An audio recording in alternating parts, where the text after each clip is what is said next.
So, hello guys. Siguro ito na ang pinaka-stressful na araw para sa akin.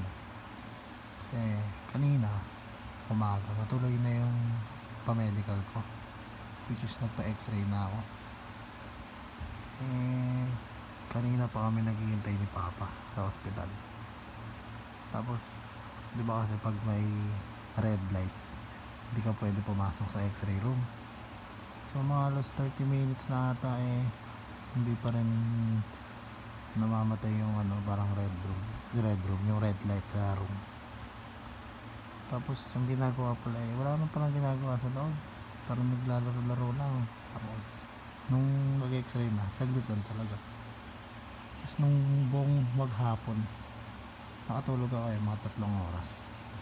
Naglaro ako ML. Net lang talaga. Ang laro puro panalo-talo. Buti na bali na yung sumpa. Nakadalawang panalo nun sunod.